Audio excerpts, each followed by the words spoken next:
विकास से मुखिया प्रत्याशी हूँ। आप चुनाव चिन्ह बोल सकते हैं क्या आपका? जी, क्या है चुनाव चिन्ह, बोलिए। मोतीमाला ईवीएम की कितने क्रम संख्या पर है? 1 नंबर पर। एक नंबर, थैंक यू। लाइए। तो सर वसीम साहब, ये आपकी मिसेज तो पूर्व प्रमुख भी रह चुकी हैं और जी। इस बार मुखिया प्रत्याशी से अपना भाग्य आजमा रही हैं। आप इनके मुखिया प्रतिनिधि के रूप में जाने जाएंगे। यदि वो विजयी होते हैं तो आप इनका प्रतिनिधित्व करेंगे। वसीम साहब, आपसे एक सवाल है। आपके समाज के अंदर में, आपके पंचायत के अंदर में बहुत सारी समस्याएं हैं। फर्स्ट ऑफ ऑल, मुख्यमंत्री 7 निश्चय योजना के अंतर्गत जो सबसे अहम मुद्दा है, नल का जल, प्रत्येक परिवार में नल के जरिए जल को पहुंचाना है। क्या स्थिति है विगत 5 वर्षों से आपके यहाँ मुखिया था? देखिए, सबसे पहले तो आपको मेरे स्तर से बहुत बहुत धन्यवाद, स्वागत आपका कि बहुत अच्छी बातों आपने इस चुनावी दौरान में क्वेश्चन किया है, सवाल किया है।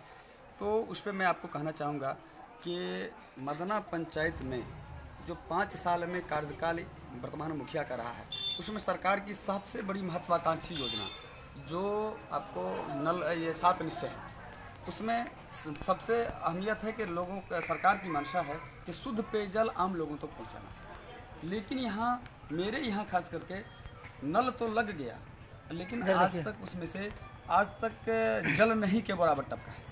मैंने 13 वार्ड में 14 वार्ड में टावर खड़ा है, पानी नहीं है। पानी नहीं है, बद से बदतर स्थिति है। बद से बदतर स्थिति है मेरे यहाँ। राशन कार्ड की क्या व्यवस्था आपके यहाँ है? देखिए, मेरे यहाँ राशन कार्ड गरीब लोगों को राशन पहुँच रहा है कि नहीं?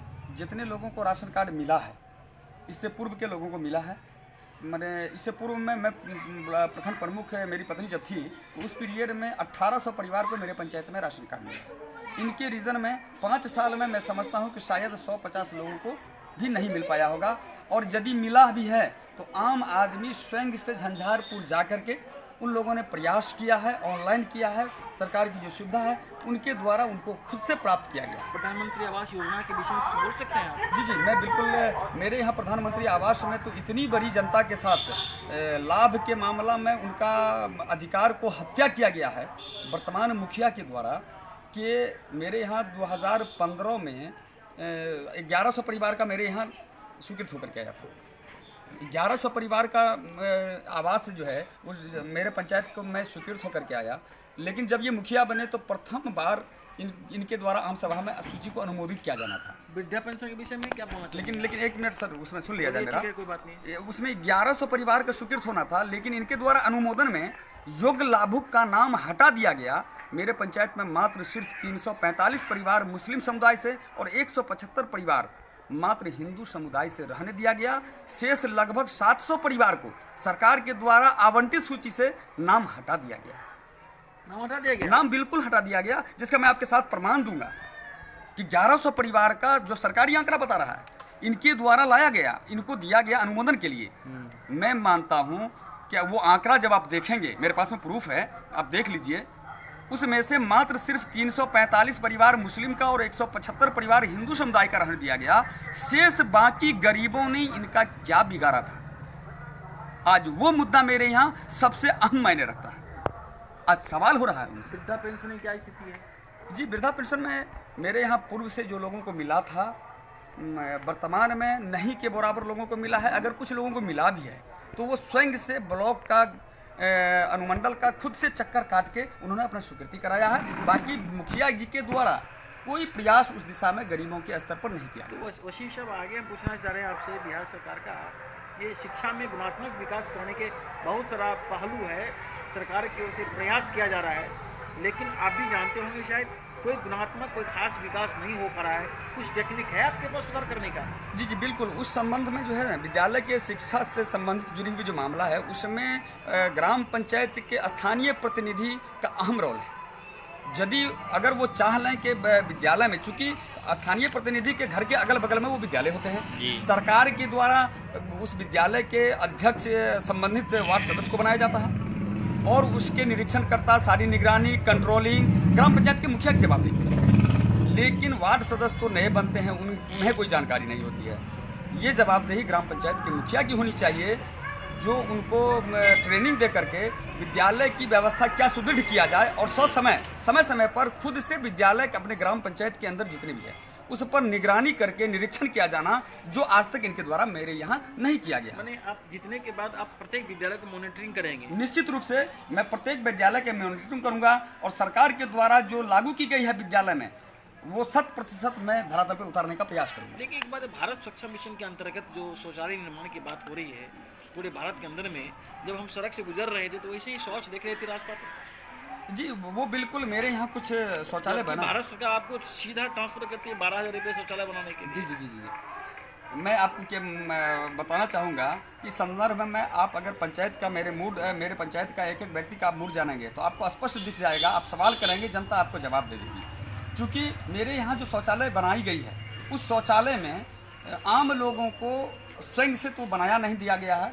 पंचायत के मुखिया के द्वारा बनाए गए ठेकेदार, उनके जो निजी लोग हैं, उनके द्वारा वो शौचालय का निर्माण कराया गया है।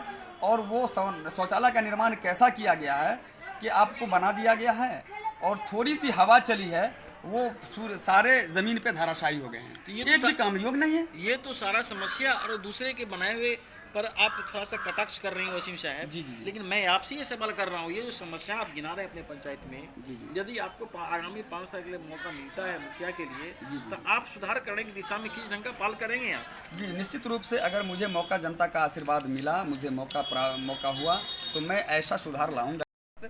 धरातल पर सरकार के उद्देश्य को शौचालय बनाने का जो है, जो कम से कम उनके प्रत्येक घर में जो प्रत्येक महिला के लिए शौचालय एक इज्जत का मामला है, वो उसको मैं 100% 100% ऐसा बनवाऊंगा कि प्रत्येक व्यक्ति को अपने घर में निजी उपयोग के लिए किसी को सड़क पे नहीं जाना पड़े। मैं ऐसे लगा, ऐसा तो नहीं कहा वोट के लिए ऐसा बोल रहे हैं? जी बिल्कुल नहीं, क्योंकि मैं इसलिए नहीं वैसा बोल रहा हूँ कि मेरी पत्नी पूर्व में 5 साल समिति भी रह चुकी और 5 साल ब्लॉक प्रमुख भी रह गई है। अब मैं आपको ये बताना चाहूँगा कि आम जनता के नज़र में मेरे काम के प्रति उनका स्नेह और प्यार और विश्वास ऐसा है कि मैं प्रखंड प्रमुख, मेरी पत्नी अंधराठारी प्रखंड में आज़ादी के बाद पहला वो मुस्लिम प्रमुख बनी जिसको वहाँ के सारे समुदाय के लोगों ने सम्मान दिया, और पहला प्रमुख बनी अंधराठारी में, जो मेरे यहाँ 24 पंचायत समिति में 22 मत एक मुस्लिम पंचायत समिति सदस्य को लोगों ने दिया और प्रखंड प्रमुख बनी। यह एक अपने आप में मायने,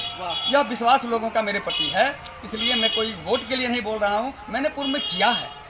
इसीलिए आप जनता के मूड जब जानेंगे तो आप मेरे यहाँ बदलाव की सिर्फ लहर ही नहीं होगी, एक सुनामी लहर और जनसमूह का सैलाब आपने देखा होगा। आखिरी में बिहार और भारत की समस्या है, बेरोजगारों की समस्या है। जी जी। खास करके सरकार का जो आरक्षण है महिलाओं के प्रति, लड़कियों के प्रति 50% आरक्षण है। जी जी। लेकिन दिन पर दिन बेरोजगारी बढ़ती जा रही है। जी जी। तो आपके पास बेरोजगारी हटाने के लिए पंचायत में कुछ ऐसा व्यवस्था है तो आप बोल सकते हैं इस पर?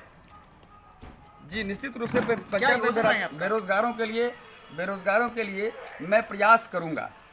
ये वाकई जो है सो पूरे बिहार की समस्या है, लेकिन मेरे पंचायत में इसको जो मैंने बारीकी से देखा है तो वो दर्द मेरे दिल में छलक रहा है कि बेरोजगारों की समस्या यहाँ चरम सीमा पर है। अगर मुझे जनता ने आशीर्वाद दिया, मुझे मौका मिला, तो मैं सबसे पहले पढ़े लिखे बेरोजगार युवकों के लिए कंप्यूटर ट्रेनिंग सेंटर का मैं यहाँ निर्माण करवाऊँगा। कंप्यूटर सेंटर का ट्रेनिंग का लगवाना, उसके बाद जो है मैं छोटा छोटा, जैसे आपको क्या कहते हैं वो पापड़ बनाना, पापड़ बनवाने का उद्योग लगवाना। जी, पापड़ बनवाने का उद्योग लगाना, सिलाई प्रशिक्षण, क्योंकि महिलाओं के लिए सबसे बड़ा बेरोजगारी समस्या यह है। बहुत सारी विधवा महिलाएं हैं, बहुत सारी गरीब महिलाएं मेरे पंचायत में हैं जो पैसे के लिए वो तरस रही है। इसीलिए मैं उसके लिए सिलाई का प्रशिक्षण केंद्र बनवाना, उसके बाद आपको मोमबत्ती का निर्माण करने के लिए उसका जो है मैं उद्योग लगवाना, छोटा उद्योग। उसके बाद पापड़ बनवाना, इसी तरह के छोटे छोटे लघु उद्योग का मैं निर्माण कर